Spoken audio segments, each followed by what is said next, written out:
Welcome back to Judge of Character, the show that looks at different interpretations of comic book characters and determines which one is the best one. Today's defendant is the Punisher.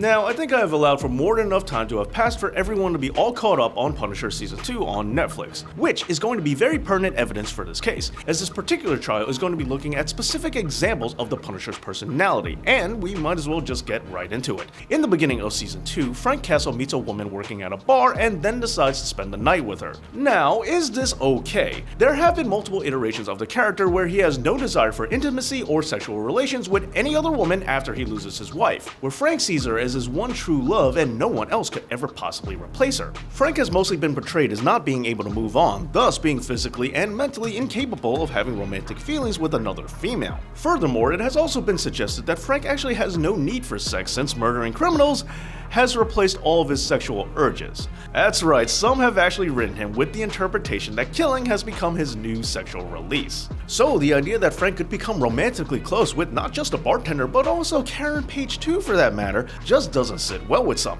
especially when looking at the Punisher in the comics and his relationship to characters like Rachel Cole Alves, which some do enjoy because the focus is placed on their mutually platonic relationship. On the other hand, there are those who would make the argument that he should be able to move forward with his life. He should be able to find love again, and there's nothing wrong with having a more mentally adjusted Frank Castle. But that does lead me to the other part of Frank's character that's on trial here, his mental status. Now, I am in no way a mental health expert, nor am I trying to make any diagnosis on this fictional character's mental state. However, what is on trial is whether or not his actions are the result of a mental condition. Now, I do understand that in the real world, this exact discussion on real-life individuals is under constant debate, but that has nothing to do with this case, so let's not cloud the issue here. What's being discussed is that under the fictional rules on mental health in the fictional world of the fictional character that is the Punisher, should he be written that his actions are the result of a mental condition? For example, in the Netflix series Daredevil, Karen Page and Foggy Nelson try making the case that due to a brain injury sustained by Castle, his mental state causes him to respond with heightened violence and hostility.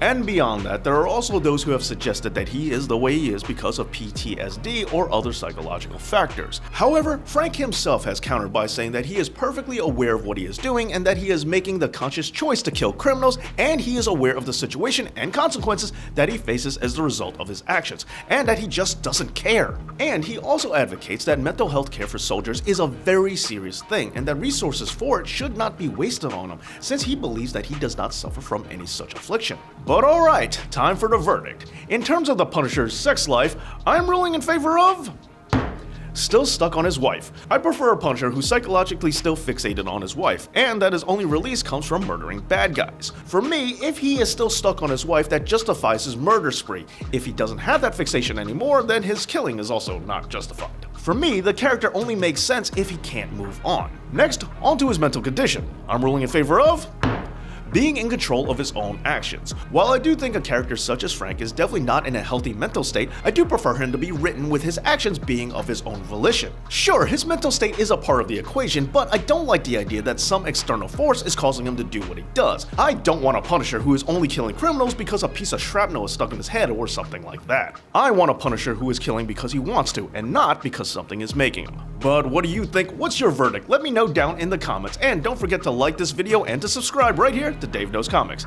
Thank you so much for watching, and as always, Dave knows.